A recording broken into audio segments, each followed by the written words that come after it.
नमस्कार साथियों, आप सभी का नरेंद्र विश्वकर्मा यूट्यूब चैनल में मैं नरेंद्र विश्वकर्मा हार्दिक स्वागत करता हूं। आज की इस वीडियो में हम बात करने वाले हैं प्रदूषक की परिभाषा व प्रकार पर। सबसे पहले हम प्रदूषक की परिभाषा समझने के लिए प्रदूषण को समझना पड़ेगा। मैंने प्रदूषण की परिभाषा को अच्छी तरह से समझाया है। यदि आप उसे देखना चाहते हैं तो उसकी लिंक ऊपर आई बटन पर दी गई है, आप जाकर देख सकते हैं। तो जब किसी प्राकृतिक संसाधन में अवांछित या हानिकारक पदार्थ मिल जाता है तो उसकी शुद्धता में गिरावट आ जाती है, जिसे कहते हैं प्रदूषण।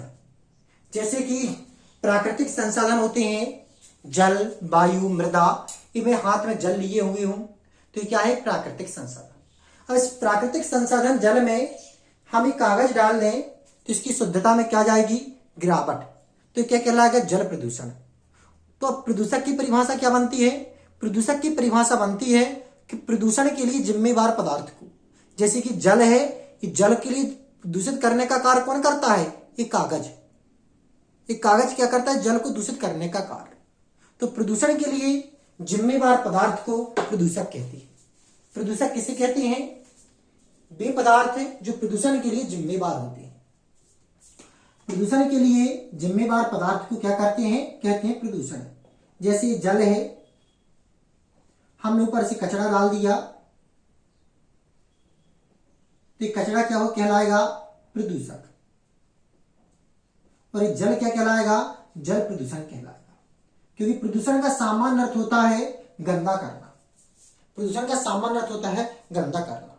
तो जो प्रदूषक है, इस प्रदूषक को कितने भागों से वर्गीकृत किया गया है? तो प्रदूषक को निम्न भागों से, निम्न 3 भागों से वर्गीकृत किया गया है, बांटा गया है। कौन कौन?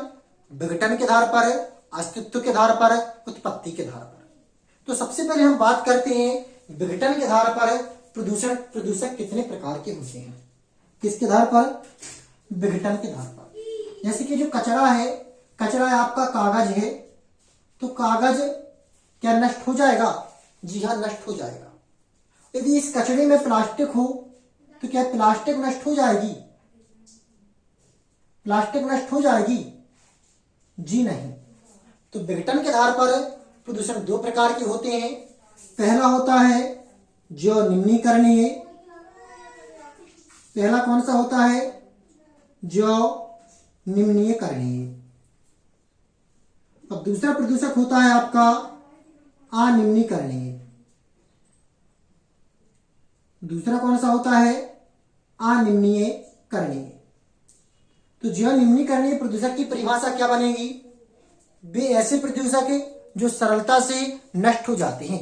क्योंकि विघटन का अर्थ होता है सरल नष्ट होना। विघटन का अर्थ क्या होता है? नष्ट होना।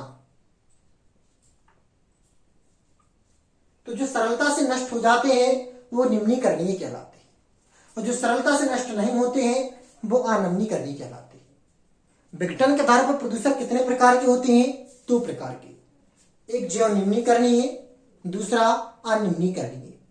जो सरलता से नष्ट हो जाते हैं वो कहलाते हैं जैव निम्नीकरणीय, और जो सरलता से नष्ट नहीं होते हैं वो कहलाते हैं अनिम्नीकरणीय। जैसे कि कचरा में हमने कागज लिया तो क्या सरलता से नष्ट हो जाएगा? जी हाँ, नष्ट हो जाएगा। किंतु ये प्लास्टिक लिया हमने तो क्या सरलता से नष्ट होगा? जी नहीं। तो कागज कहलाएगा आपका निम्नीकरणीय और प्लास्टिक कहलाएगा अनिम्नीकरणीय। जैसे प्लास्टिक है, पॉलीथीन है, रबड़ है, ये सभी किसके अंतर्गत आएंगे? अनिम्नीकरणीय के अंतर्गत। वहीं घर से घरेलू रद्दी का कचरा है, सब्जी के छिलके हैं, और साथ ही साथ कागज के टुकड़े हैं, तो किसके अंतर्गत कहला आएंगे? निम्नीकरणीय प्रदूषक के अंतर्गत। तो अगला प्रदूषक का जो प्रकार है, प्रदूषक के प्रकारों का वर्गीकरण किया गया है वह प्रकृति में अस्तित्व के आधार पर किया है। किसके आधार पर किया गया है? प्रकृति में अस्तित्व के आधार पर। इनका प्रकृति में अस्तित्व कब से रहा है? तो इसके आधार पर भी प्रदूषक 2 प्रकार के होते हैं। पहला होता है आपका परिमाणात्मक और दूसरा होता है गुणात्मक। प्रकृति में अस्तित्व के आधार पर भी कितने प्रकार का है? 2 प्रकार का। पहला परिमाणात्मक, दूसरा गुणात्मक। परिमाणात्मक प्रदूषक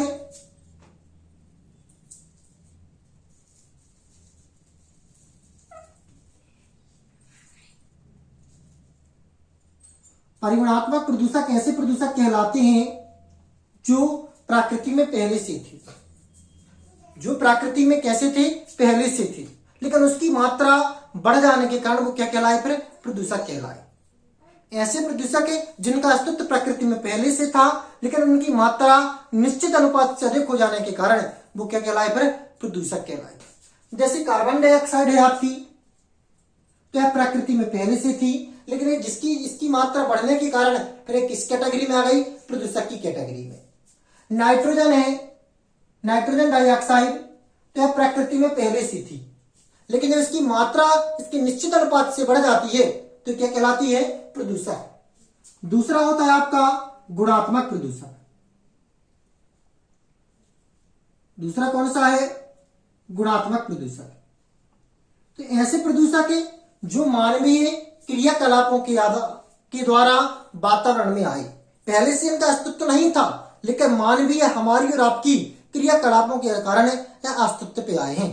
ऐसे प्रदूषक को कहते हैं हम गुणात्मक प्रदूषक। इनका एग्जाम्पल है कीटनाशी, कवकनाशी, शाकनाशी। तो इनका अस्तित्व पृथ्वी पर पहले से नहीं था, लेकिन मानवीय क्रियाकलापों के कारण यह अस्तित्व में आए हैं। तो इस प्रकार के जो प्रदूषक कहलाते हैं वो कहलाते हैं गुणात्मक प्रदूषक। परिमाणात्मक प्रदूषक अस्तित्व में पहले से थी, लेकिन निश्चित मात्रा में, जब उनकी मात्रा निश्चित से बढ़ जाती है तो क्या कहलाते हैं, आपके परिमाणात्मक प्रदूषक। अगले देखते हैं हम उत्पत्ति के आधार पर। तो उत्पत्ति के आधार पर भी प्रदूषक जो होते हैं दो प्रकार के होते हैं। पहला कहलाता है प्राथमिक प्रदूषक और दूसरा कहलाता है द्वितीयक प्रदूषक। प्राथमिक प्रदूषक ऐसे प्रदूषक कहलाते हैं जो अभिज्ञेय, अभिज्ञेय का तात्पर्य है जिन पदार्थों को हम जानते हैं उनसे उत्पन्न होते हैं। जैसे मोटरसाइकिल से उत्पन्न क्या हुआ, हुई कार्बन डाइऑक्साइड। तो ये कार्बन डाइऑक्साइड क्या कहलाएगी, प्राथमिक प्रदूषक। तो ऐसे प्रदूषक है जो अभिज्ञेय पदार्थों से उत्सर्जित होते हैं उन्हें हम कहते हैं प्राथमिक प्रदूषक। उन्हें क्या कहते हैं, प्राथमिक प्रदूषक। एग्जाम्पल इसका भी क्या हो जाएगा, CO2। अब आता है द्वितीयक प्रदूषक। तो द्वितीयक प्रदूषक कहलाता है जो वातावरण में उपस्थित प्राथमिक प्रदूषक की क्रियाओं द्वारा बनते हैं। अर्थात द्वितीयक प्रदूषक जो बनता है और प्राथमिक प्रदूषक की रासायनिक क्रियाओं के कारण बनता है। ऐसे प्रदूषक जो प्राथमिक प्रदूषक की रासायनिक अभिक्रियाओं द्वारा बनता है उसे कहते हैं द्वितीयक प्रदूषक। प्राथमिक प्रदूषक से क्रिया करता है और जो बनता है तो वो क्या कहलाता है, द्वितीयक प्रदूषक। इसका एग्जाम्पल है आपका धुंध। धुंध का निर्माण कैसे होता है, धुआं प्लस कोहरा मिल जाता है और इसके निर्माण से क्या बनती है, धुंध। इसी प्रकार आपका PAN, ये भी आपका द्वितीय प्रदूषक है। ये भी आपका क्या है, द्वितीय प्रदूषक। इसका फुल फॉर्म होता है पेरॉक्सी नाइट्रेट। इसका फुल फॉर्म क्या होता है, पेरॉक्सीडाइल नाइट्रेट। तो बन जाएगा, एक बार और इसका वर्णन करते हैं। प्रदूषक मुख्य रूप से 3 प्रकार के होते हैं। सबसे पहले विघटन के आधार पर जो आसानी से नष्ट हो जाते हैं उन्हें कहते हैं निम्नीकरणीय, और जो आसानी से नष्ट नहीं होते हैं उन्हें कहते हैं अनिम्नीकरणीय। विघटन का सामान्य अर्थ है नष्ट होना। तो विघटन के आधार पर कितने प्रकार के होते हैं, 2 प्रकार के, निम्नीकरणीय, अनिम्नीकरणीय। निम्नीकरणीय जो आसानी से नष्ट हो जाते हैं, अनिम्नीकरणीय जो आसानी से नष्ट नहीं होते हैं। निम्नीकरणीय के अंतर्गत आता आपका कचरा सब्जियों का, अनिम्नीकरणीय के अंतर्गत प्लास्टिक, रबर, पॉलीथीन। फिर अगला आता है प्रकृति में अस्तित्व के आधार पर। तो प्रकृति में अस्तित्व के आधार पर भी प्रदूषक 2 प्रकार के हैं।